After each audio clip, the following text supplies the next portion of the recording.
Live from the Ball State News Center, this is NewsLink Indiana in high definition.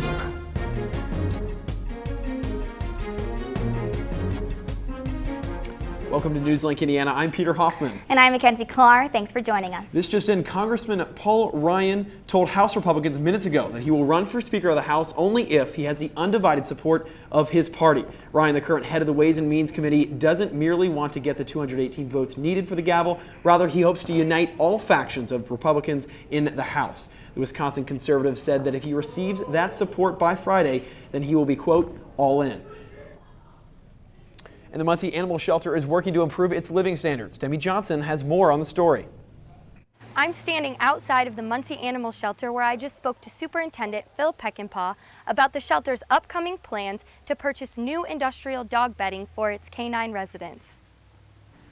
So the Muncie Animal Shelter has started a GoFundMe page to raise, our goal is around $4,500 for new bedding materials for our kennels. The cost is about $114 per bed, and that will cover 40 of our 54 kennels. The Muncie Animal Shelter provides animal control services and an adoption program. They also provide many volunteer opportunities, including a dog walking program. You know, I've been here for 3 years and 10 months now, and when I took over in 2012, one of my goals was to really develop a relationship between this shelter and the Ball State student community. And so we always have tons and tons of volunteer opportunities, and these volunteer opportunities are really outside the scope of what a normal animal shelter volunteer experience would be.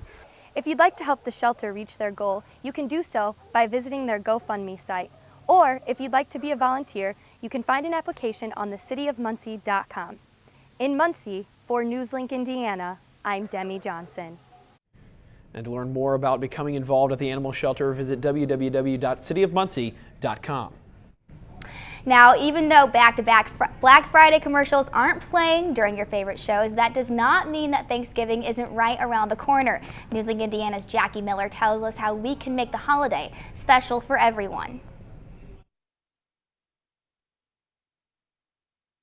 Lucas Miller, the Assistant Director of Operations and Executive Chef at Ball State Dining, talks about donating to Harvest Soup Kitchen. They come to our locations and pick up any wholesome foods that we can't reuse. And they probably are on campus 3 or 4 times a week. I'm here outside of Woodworth Dining where once or twice a week Harvest Soup Kitchen picks up food from Ball State. It's food that's leftovers or simply cannot be used to serve to students. It's one small way Ball State is helping make a difference in Muncie. So it would be anything that we can't somehow reutilize into, another dish or make it into something else. Sometimes we also we receive dented cans. So they're completely fine, but we don't use them in our location.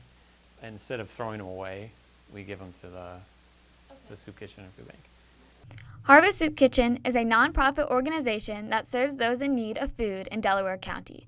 Guests of the Soup Kitchen receive both hot meals and sack lunches. Between 45 volunteers, Harvest Soup Kitchen has served over 75,000 meals. To find out how you can donate or volunteer, visit harvestsoupkitchen.org. In Muncie, I'm Jackie Miller. The Soup Kitchen is asking everyone in the community to come and help make the feast special for all. And Ball State strives to be a green community when it comes to recycling, but some apartments may not be as aware about their carbon footprint. Paris Bouzlon has the story. On-campus recycling bins are highly accessible, but newer apartment complexes off-campus aren't as eco-friendly. It was pretty bad.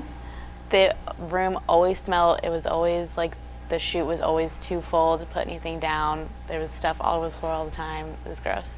Because there's always beer cans and everything around, so you can just throw them in that dumpster and be good to go. I recycle, I take it to the place on Centennial, and it's not that far. It's like a 5-minute drive if you make it. If you go once a week, it's not that bad. I feel like it's my one thing I can do for the earth without putting a crazy amount of effort in, and I feel like I'm helping in a small way, so that's why I do it. Behind me is a trash chute where most of all of garbage and all recyclable materials are taken at the Grove complex. Now, recyclables are actually not separated, but all trash is actually put into the chute. In Muncie, for NewsLink Indiana, I'm Paris Bouslan. Students are encouraged to visit one of the several recycling centers in Muncie for a cleaner and greener community. 3 separate incidents of police impersonations have been reported in the past week. On 2 separate accounts, women were pulled over by a man in a black Dodge Charger, and a third woman was pulled over by a black SUV, according to the police reports. Both vehicles had flashing police lights, and officers are investigating cases in Columbus, Anderson, and Lafayette, but don't know if the cases are related. It's illegal in Indiana for officers out of uniform and in unmarked cars to pull someone over. If drivers suspect they have been stopped by an impersonator, you should stay in your vehicle, lock the doors, and call 911 to report your location and the vehicle's description.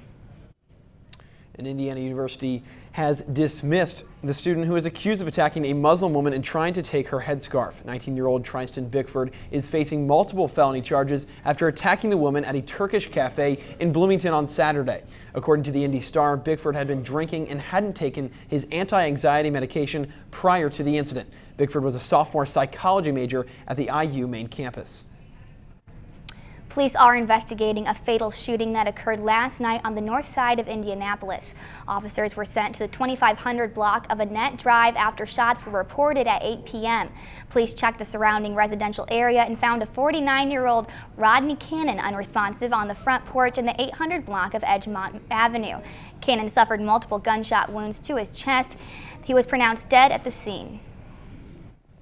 And an Indiana man is making national news. 19-year-old Zach Anderson was looking at spending more than 2 decades on the sexual offender registry. Yesterday, a judge resentenced him to just 2 years probation. This sentence will keep him off Michigan's list and maybe Indiana's. When Anderson was 19, he had sex with a 14-year-old Michigan girl. At the time, the girl said she was 17. His first sentence was overturned because of his age. When he was resentenced, it was under a Michigan law that provides leniency for first-time offenders between the ages of 17 and 20. Now, whether you're ready for it or not, cold weather is on the way. Let's toss it over to Michael Behrens to find out just what's ahead. You know, guys, we do have some cold weather on the way for this week, but it's not before we see some warmer weather in there first and a few chances of rain as well. Things actually going to feel pretty nice here over the next couple of days that we get cool once again tonight. We're already at 58 degrees. The winds from the south-southwest at 7 miles per hour right now. Those southerly winds are going to be what's helping keep us warm over the next couple of days. Radar here across the state right now pretty clear, but we don't have to go that far to find the rain. It's back in Illinois, back up across Lake Michigan into southern Michigan, and that's going to stay to the north for tonight and tomorrow. But we do have our rain chances start to increase as we get toward Thursday and a better shot of rain coming for the weekend. So our headlines here, warming trend continues over the next couple of days, at least a couple rain chances in that forecast, and we'll break down what you can expect for the family weekend coming up here in just a bit. And coming up, find out how you can make sure you're protected on the web. And the university is shedding light on the dangers of alcohol. Stay tuned. So I just moved in with this family, and it's embarrassing. The little one, he likes to go outside and crawl around in the giant litter box. I don't know what he's doing. I mean, I was born and I knew how to use the litter box. Look at that. That's disgusting. Oh, poop already. You're making me nervous. Oh, okay, I can't look at this anymore. I really hope he grows out of this, for his sake. Welcome back to NewsLink Indiana. Ball State's Office of Information Security Services hosted an Awareness Day in Bracken Library. NewsLink's Andrew Sanders tells us how to protect your information the best way. October 2015 is National Cybersecurity Awareness Month, and Ball State is playing its part to educate the public. Students filed in on the first floor of the library for a series of speakers, each of whom gave information on cyber fraud and how to avoid it. Senior Jessica Stanford says, in this age, it's more important than ever to protect yourself from hackers. Yeah, mostly it's just be careful where you're clicking and read through everything. Make sure everything looks legit before you give out your information. Okay. Ball State also had tables set up with pamphlets and handouts for students who wanted to learn more about cybersecurity. Stanford issued a strong warning to those who frequent the internet. Watch where you click, that's really it. Just watch where you have to really be careful. In Muncie, for NewsLink Indiana, I'm Andrew Sanders. Students and staff are urged to be mindful of their computer usage in order to best maintain their cybersecurity. And it's National Alcohol Awareness Week, and Ball State is becoming more informed. NewsLink reporter David K. Jones shows us how a few students are reaching out campus-wide. Different members of Ball State's Greek life were at the Scramble Light earlier today to inform their peers of the dangers of alcohol. Chapin Verta was one of the few passing out hotline cards and feels that it is important to stay aware. So alcohol awareness is really important because a lot of people don't know what to do when they see the signs of alcohol poisoning. Also, a lot of campuses have problems with alcohol consumption, and so it's just good to keep everyone informed, just get everyone put this in their wallet so they know what to do. On one side of the card are important phone numbers in the Muncie area, and the other side gives you signs of what to expect if anyone is poisoned by alcohol. Clifton feels that alcohol awareness will benefit younger college students because of his prior experiences. When I was a freshman, everybody would go to parties, and drinking was just kind of one of the things to do there. A lot of times there usually be people that were very new to campus, a lot of freshmen who didn't drink prior, so they come in with the expectation of drinking a lot. A recent study from collegedrinkingprevention.gov estimates that more than 500,000 students suffer from alcohol-related unintentional injuries, while more than 1,400 of those students die from those same injuries. Alcoholism and alcohol poisoning are definitely situations that people should be more aware about.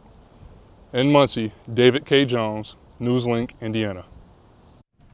And for more information, you can visit bsu.edu and search alcohol awareness. Tonight, 4 students debated the German reunification debate, one of 5 events that Ball State German Club is hosting this week. All of the activities are organized as a way to educate students on the German language, culture, and politics. Together, the events make up a full week of activities called German Campus Week. Graduate Assistant Nathan Laurie thinks attending is beneficial for everyone. I want to make sure that Ball State has an active engagement in what's going on around the world, especially with German. As the German department, we try to promote the German language and culture as much as possible. Today, Jim Webb ended his bid for the Democratic presidential nomination, but he is considering an independent run. Webb says the Democratic Party has moved away from, quote, millions of dedicated, hardworking Americans. The former Marine added that he would meet with all people, or with people on all sides, rather, of America's political landscape to figure out how he would adjust a possible continuation of his campaign going forward.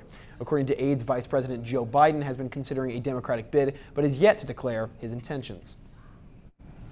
Texas is cutting Planned Parenthood from the state's Medicaid program after undercover videos surfaced showing proof of violations. State health officials told Planned Parenthood affiliates on Monday that the organization is no longer capable of performing medical services in a professionally competent, safe, legal, and ethical manner. Planned Parenthood has been under fire nationally since the videos began coming out this summer from an anti-abortion activist group. One of the videos was shot in a Texas clinic. And coming up, we'll have your full weather forecast. What to expect if your parents are coming home, or coming to campus rather, for the weekend.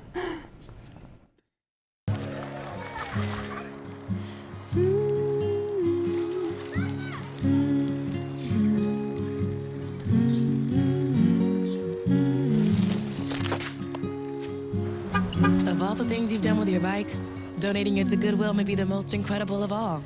Your donations help fund job placement and training for people in your community, which means your stuff can be more powerful than you think. Goodwill. Donate stuff, create jobs. Now, Mackenzie, the weather has been up and down. Of course, family weekend this weekend. Are the parents Family coming weekend, in? They are coming. First time since freshman year, but they're coming. That just goes to show a little bit something about the Clark family. Well, Barron, why don't you take it over from here and let us know what to expect on this fantastic holiday? Well, guys, it's probably going to start raining on the family weekend, unfortunately. That's looking like our best chance of rain coming up here in the extended forecast. All of the warm weather and sunny skies going to happen earlier in the week with cooler weather and the rain showers showing up for the weekend.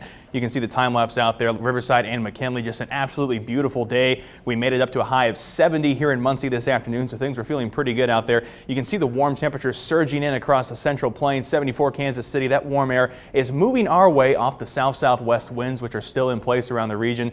Temperatures right now 58 here in Muncie, 55 Kokomo, 62 over in Lafayette. These temperatures will drop back into the 40s tonight, but for the most part staying pretty mild. Again, it's thanks to these south-southwest winds.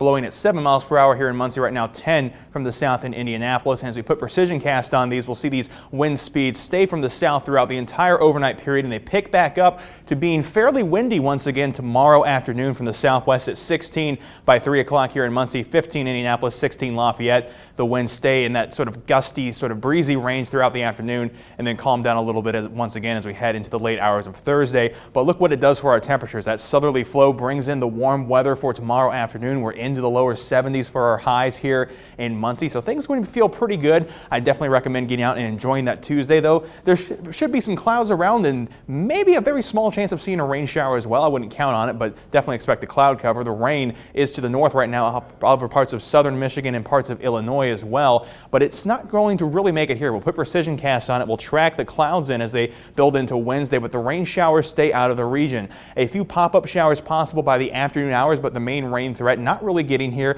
until later this weekend, though we have a small one coming Thursday as well. The clouds around Wednesday evening into Thursday. By Thursday, these clouds pick up just a little bit in intensity, and we could see that afternoon rain shower, maybe even a rumble of thunder. But other than that, things looking pretty nice for Thursday. We dry out once again on Friday, and we clear out for Friday before the next rain system back out toward our west eventually starts to make its way toward us, bringing us that rain just in time for family weekend. Now for the overnight tonight, cool once again, partly cloudy, 47 degrees. The wind still from the southwest at 5 to 10 mile per hour range. For tomorrow, warm temperatures, windy once again, 10 to 20 mile per hour winds with some gusts over that 20 mile per hour mark. Our high of 74 tomorrow afternoon. Now taking a look at the 7-day forecast here for you, plenty of warm temperatures in here and plenty of sunshine as well. The rain chances again on Thursday, that very, very small one on Wednesday.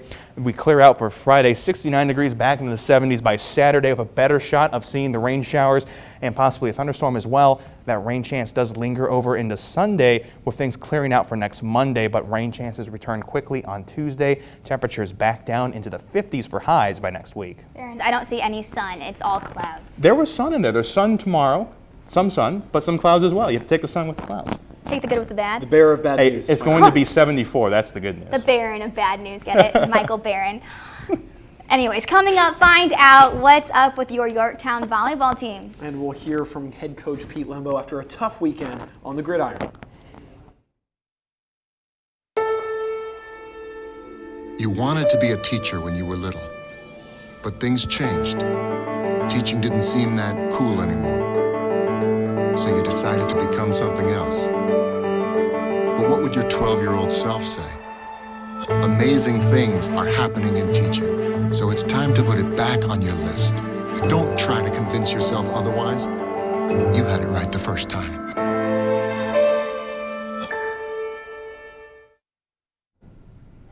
Welcome back to NewsLink Indiana. I'm Ben Shern with sports. Head football coach Pete Lembo took the stand today to address the media after a disappointing 31-19 loss to Georgia State this past Saturday. While he takes full blame for their defeat, Coach Lembo also responds by saying that the Cardinals will not dwell on the loss and need to keep looking forward.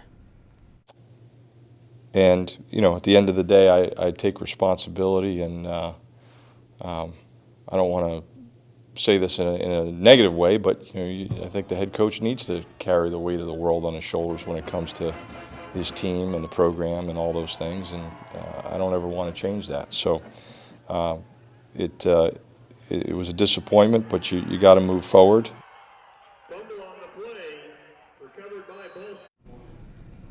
Ball State continues their 3-game homestand this weekend as the Chippewas of Central Michigan head to Schumann Stadium. This is a must-win game for the Cardinals as they look to keep their MAC West and bowl hopes alive.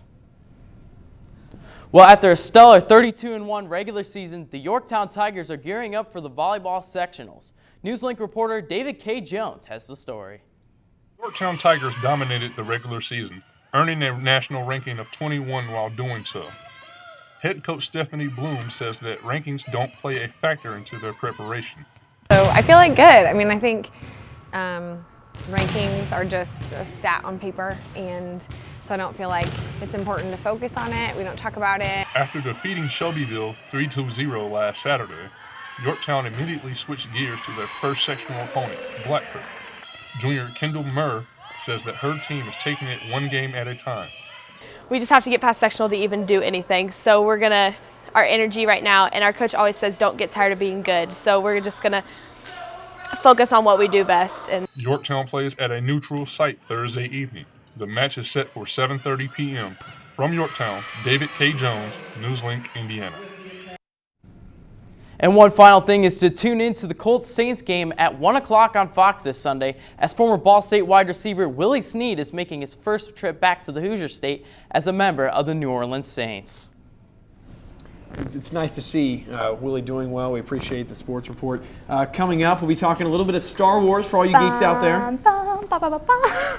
It's Star Wars. You have to get excited. They have Star Wars coffee now. And when we come back, why Back to the Future is happening now. Stay tuned. Drinking too much of that coffee. Get away.